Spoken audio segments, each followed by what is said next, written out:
Who are the biggest dynasty winners after week 2 of the preseason? All that and more in this episode of the Locked On Dynasty Football Podcast. You are Locked On Dynasty Football, part of the Locked On Podcast Network. Here are your hosts, Mosher and Kate Magdziuk.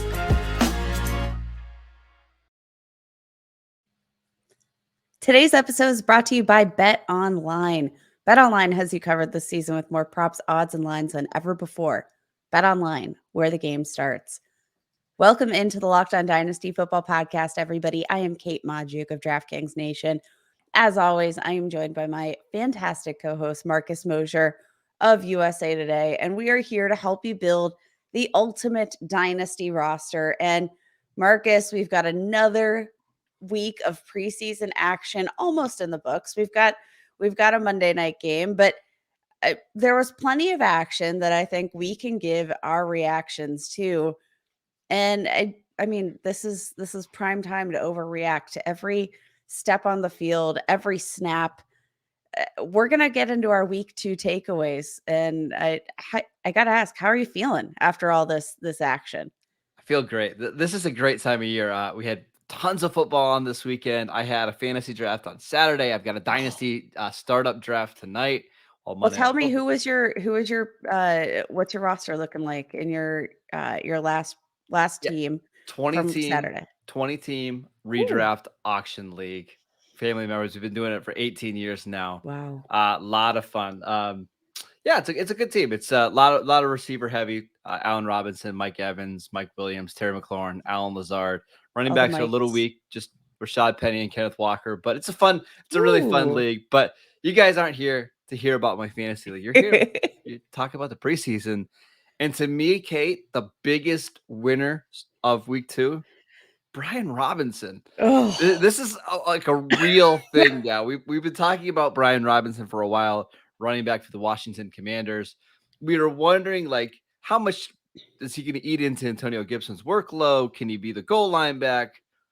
Katie, he just might be the starter. Like, he legitimately might be the starter. Worked ahead of Antonio Gibson in the Commanders preseason game over the Chiefs. 8 carries for 31 yards. I mean, that's not going to do a lot for you. But the fact that Antonio Gibson, like, working on special teams and practice, Gibson saw just 2 carries in this game for 3 yards. Did do a little bit of work as a receiver, 3 for 37. But how high should we consider moving up Brian Robinson after what we've seen so far? I mean, it's again, it comes back to, like, not necessarily how high should we move up Brian Robinson. It's how low should we be moving down Antonio Gibson. I mean, it was like literally. So if anybody here is a Office fan and you've watched Scott's Tots before, right? Like, watching this situation unfold in the Washington Commanders backfield is as cringy and uncomfortable to watch for me as it is to watch Scott's Tots, which is the most notoriously uncomfortable, cringeworthy, awkward episode of The Office of all time, which that's like their specialty. So to, like, point that out, it's just it's really wild to behold what is happening here. We're really seeing a changing of the guard, and it's very much matched kind of that commentary that we have heard all off season long. It's not like Brian Robinson was one of these one-off, like they had him in for a visit in the pre-draft, and they just he fell to them and it was just kind of happenstance. Like, no, they were actually entertaining running backs in the draft process. They had I believe a couple of running backs stop in for a top 30 visit, which, like, wild, absolutely wild considering the season that Antonio Gibson just had. But clearly they weren't perfectly content, right? Because it's not like any of these running backs outside of Breece Hall really popped off the page as people who, like, you need to get in your offense. Like, it was kind of Breece Hall, big tier break. Yep. But they were still entertaining prospects in the pre-draft process. Oh my God. Process. I gotcha. Yep. It's Monday, guys. It's Monday. Happy Monday. And my brain is scrambled from all of the football. But like the commentary has been kind of consistent throughout the entire offseason. And then what we've seen in the preseason matches that commentary. So that's like, I feel like that's kind of a way that I try to apply, and keep myself tempered in terms of my overreactions. But when what we've seen in the preseason matches what we've been hearing for the last several months, that's when it becomes a concern. Now, Marcus, I need to shout this out. A good friend of mine in one of my dynasty leagues traded away Antonio Gibson yesterday. And Mm, I need to talk about this because mm. uh, my lovely wife posted the trade on Twitter, and I was looking through the comments, and I was shocked because I thought this was going to be blown out of the water here. But people weren't hating on this trade. It was Isaiah Pacheco straight up for Antonio Gibson. That is That's insane. bonkers, Yeah, I mean, bananas, wild. my biggest takeaway though from this whole Brian Robinson thing is it's not. I'm not super excited about Brian Robinson, but it does tell you more about Antonio Gibson. Even then, that's too low because It's Gibson. too low. It, Like, if you're the Isaiah Pacheco manager, you know what? Like, send an offer yeah, apparently for Antonio Gibson. I mean, I still think that's lowballing it, but I like mean, that we just got to. goes to show you what is going on in this kind of market right now. People are freaking out. I mean, Gibson is still somebody with back-to-back 1,000-yard seasons from scrimmage and back-to-back seasons of at least 10 total touchdowns. So, while he might not be that this year for Washington, I do think he's going to be a useful player. And we know the history of seventh-round picks at the running back position. They might play a little bit. They might even start a few games, but they don't hold on to that job long term. It just doesn't happen. Even look at somebody like Elijah Mitchell, who was fantastic for the 49ers last year, and we're still not convinced that he's going to be a long-term starter there. So, man, if you could make a trade for if you can give away Isaiah Pacheco and get Antonio Gibson, you do that. So basically, our takeaway though here with Brian Robinson is we're excited about him. We think he's going to have a role, but he's not somebody that we're necessarily going out to buy just because we think that backfield's going to be a little bit of a mess, right? It's definitely going to be the mess. I think that's kind of the theme of today's or the winners from this weekend, Marcus, is quote unquote, it's kind of going to be a mess. It's absolutely going to be a mess. We've got a tight end that we need to talk about, Kate, who's just destroying the preseason. But before we do that, I want to tell you about BetOnline. BetOnline.net is the fastest and easiest way to check in on all of your betting needs. Find all of your favorite sports and events at the number one online source for odds, lines, and games.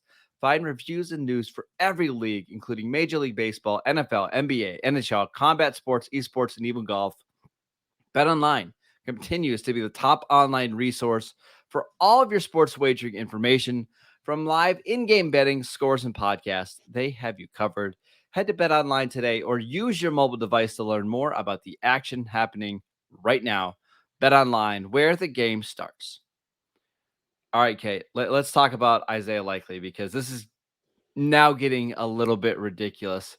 If you didn't catch the game last night between the Cardinals and the Ravens, Isaiah Likely is out of control. He saw 8 targets, caught all 8 passes for 100 yards and a touchdown. He had one play that was absolutely incredible on the third down, caught a little pass on a sit route, turned up field, and it took like 3 guys to bring him down. Do you believe that Isaiah Likely can be fantasy relevant at some point with Mark Andrews on the same team? I mean, I do. And I talked a little bit about this last week because again, if you've been listening, he was one of our winners last week, but we can't not talk about him because I mean, it's absolutely ridiculous now what he's been accomplishing and how just ready he looks. So the biggest knock about Isaiah Likely might be his lack of blocking. We know that we already know that Mark Andrews can play both roles, but we know that Isaiah Likely, his role is more as that receiving tight end. He's a little bit undersized overall for that like big profile as like a big blocker, right? Like Mhm. this is already an offense that is short on receivers. And honestly, Marcus, like the biggest intricacy of that tight end position tends to be, figuring out the blocking and the receiving. If he's not Right. going to be primarily utilized as a blocking tight end, then he focuses on his ability as a receiver. And what Baltimore does schematically to create mismatches on the field with their tight ends, it's absolutely perfectly complementary to what you need Isaiah Likely to do to succeed. I mean, it's Mark Andrews and it's Rashad Bateman, who we love, but is still a bit of a question mark. There's all the opportunity in the world for Isaiah Likely to come away with some decent target share if he continues this momentum. I think we're going to see some regression in terms of their pass volume. But I think for as much as Lamar Jackson targets the tight end position, I do think you have to be buying in. It's probably not the time though, because I have to imagine, Marcus, that there are going to be some wild trades for Isaiah Likely, a la Isaiah Pacheco, at some point in the next week, and this is going to get a little crazy. Yeah, and this one I struggle with because the Ravens, when they drafted Isaiah Likely, they had already taken a tight end ahead of him, Charlie Kolar. They actually wanted Calvin Austin, who your Steelers drafted. So they pivoted to a guy that is not really a tight end. He's 6'4", like 235 pounds, and John Harbaugh calls him just like a receiver. So I kind of think they're going to use him that way. Still, I have my doubts about, like, is he going to have a big role in this offense right away, or is he going to be Is he going to have a somebody? consistent role? I think that Yes. that could be the bigger question mark here. And I think again, this all kind of this is going to be a sort of new situation. Like Marquise Brown not being in this offense, yeah, like definitely shakes things up, right? But I mean, outside of Mark Andrews, the rest of this offense really is a question mark. We don't really know what the situation is going to be for these running backs in terms of health. We know Gus Edwards still not healthy. J.K. Dobbins still doesn't have like the full go. So, I mean, Marcus, from a opportunity standpoint, that there's going to be lots of opportunity. This is a very tight end friendly scheme. So I'm just not all out of the question. And Charlie Kolar, like he's going to be the blocking tight end. I don't really think we have to worry about him in that regard. Yeah. All right, let's go through some recent trades for Isaiah Likely before we move on. This one happened 2 days ago. Isaiah Likely for Romeo Doubs, the wide receiver for Green Bay. Ooh. I might take Isaiah Likely there. Is it a tight end premium? Tight No, end it's not. premium, I'm No. 100% Yes. taking Isaiah Yes. Likely. It is not. Isaiah Likely for a 2023 third-round pick. Yep. Give me. You don't have Likely? Yep. Yeah, I agree. Isaiah Likely for Gerald Everett. Yep. Give me Likely. If I'm in a win now mode, I'll take Gerald Everett because I do think could be one of the more underrated assets here in the coming season. But overall, this is a little bit of a stretch. Now it's a tight end premium, 1.25 points for a reception for a tight end. But Isaiah Likely for Treylon Burks. People are panicking about Treylon Burks. wow. Yeah. Oh, I'm still gonna take Treylon Burks, guys. Yeah, Come on. Come on. Want to talk about the Buffalo backfield really quickly because they used them all on Saturday afternoon. My goodness, this Buffalo team is really good. But you have some thoughts on Devin Singletary. What do you think? I mean, Devin Singletary, huge winner. It just overall, and I mean, again, just generally, the entire backfield looked fantastic this week for the Buffalo Bills. But Devin Singletary just, showed every bit of what you would want him to show in a continuance of last season because he ended the year extremely hot, like just blew it out of the water, Marcus. And it was just it was kind of like a nice like cap off to the season, because as soon as he actually saw any sort of like conceivable workload on a regular basis, he blew it out of the water. But yesterday, 4 carries, was this Saturday? I'm like losing all sense of day and time here with football being back. 4 attempts, 39 rushing yards, didn't get any of the touchdowns, but don't worry. Zack Moss came in, scooped 2 more touchdowns, which unfortunately did, brush down his yards per attempt here because he got those some goal pesky line work. touchdowns just hurting his stat line. Yes, they did, because my father-in-law texted me. He was like, man, Zack Moss stat line not looking too good comparatively. I was like, bro, he got goal line work. Like, he was efficient. But Devin Singletary, 2 I of love his that you 4 and your rushing. father-in-law are still talking about Zack Moss. It's absolutely great. It's like a huge point of contention, man. Like, we are family dinners, very tense. But Devin Singletary, 4 missed forced tackles on 4 rushing attempts. 2 of his 4 rush attempts went for 10 plus yards. Like, just running so tough and so showing great vision, showing great contact balance. And I mean, same with Zack Moss. He looks healthy. He looks great. And again, that's like another narrative that we've been kind of hearing from Bills camp all off season. Zack Moss has come out to say, like, yeah, I had my ankle surgery last year, but I wasn't very healthy. I wasn't feeling good. I wasn't feeling like myself.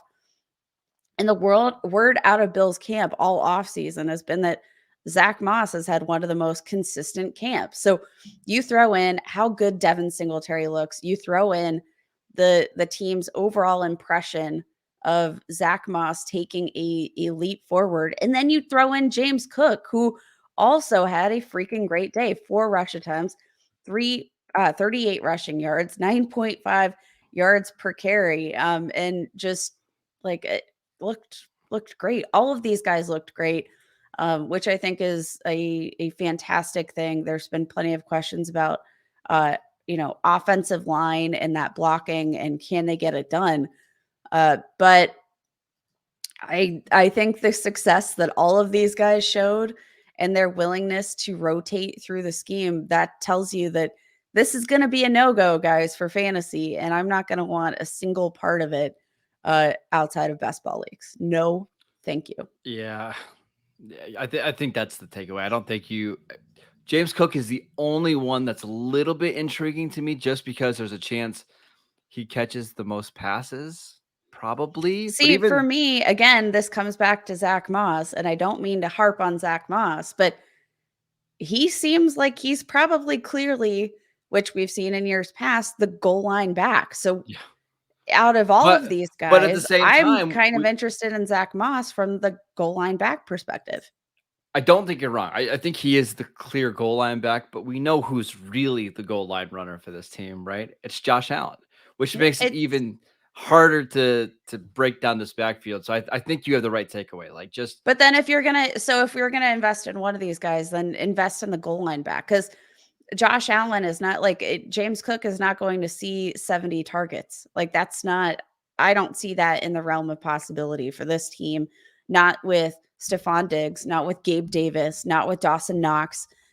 Like, I don't see that in the realm of possibility. Like, yes, James Cook is probably going to finish the year as the leading receiver among the running backs. Yes.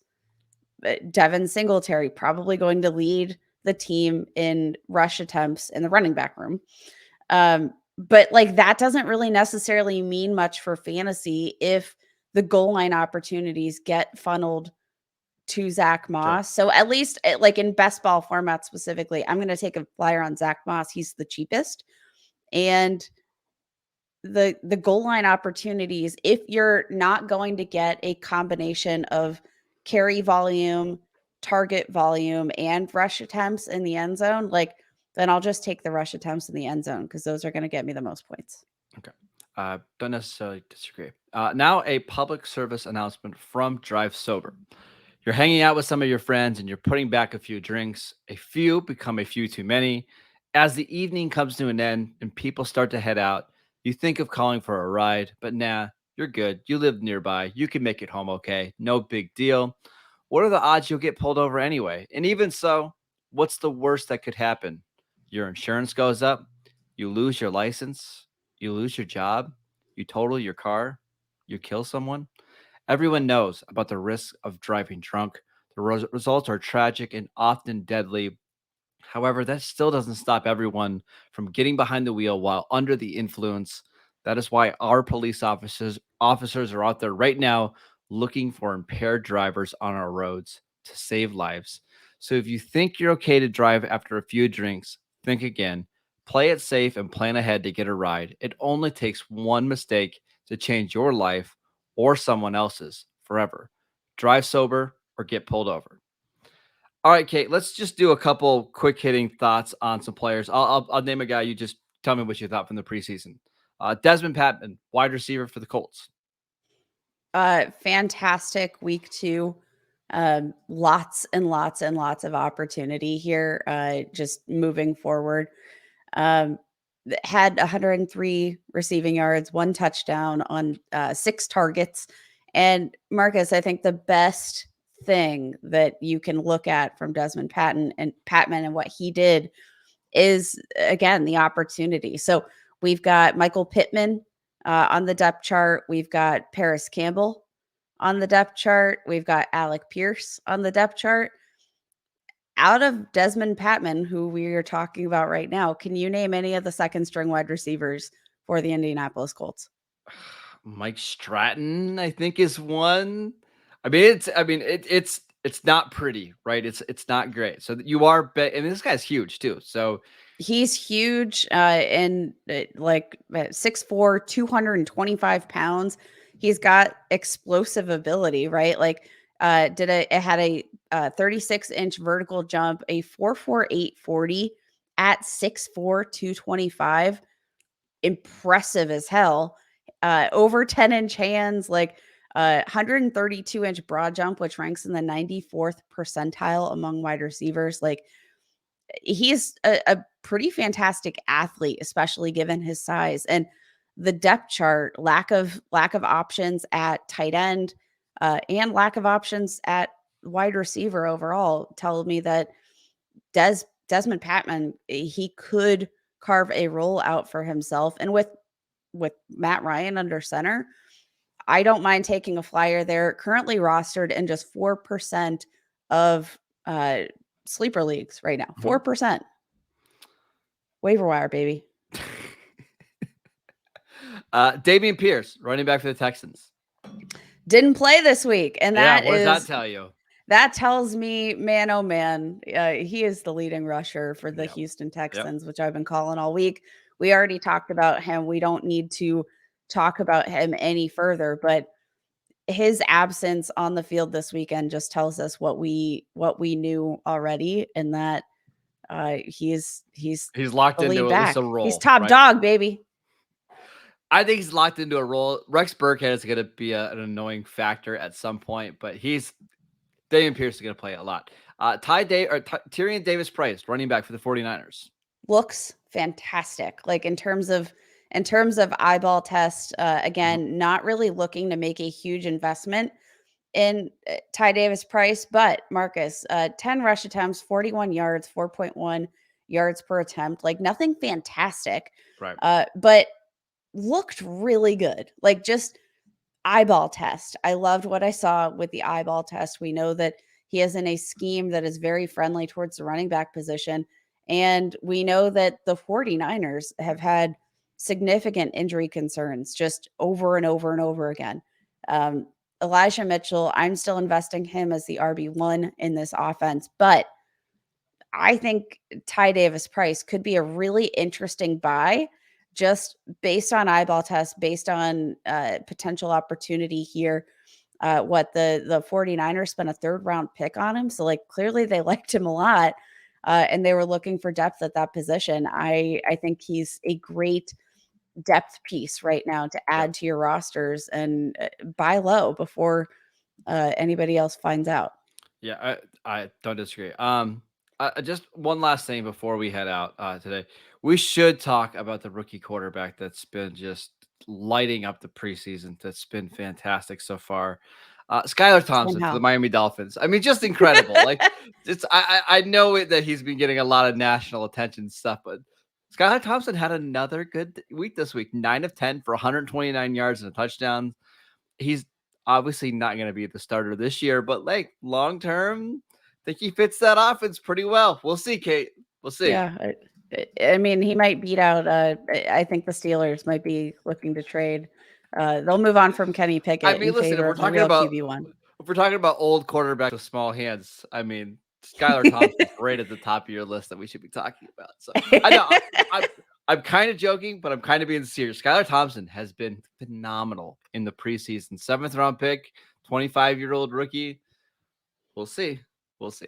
That is it for today's show. Thank you for tuning in. As always, we want to thank you for making Locked On Dynasty your first listen today. Now make Locked On Fantasy Football your second listen. Just head on over to their show. Get ready for your fantasy drafts because I know they're coming up. Might have already happened. They might be happening this weekend. Check out Vinny Iyer, who brings over 20 years of NFL expertise in a unique angle to give you the moves no one else has. Get ready for your fantasy draft with Locked On Fantasy Football. You can listen to our podcast wherever you get football podcasts. You can also check us out on YouTube. Follow Kate at FF Ball Blast. I'm at Marcus _Mosher, and we'll see you next time.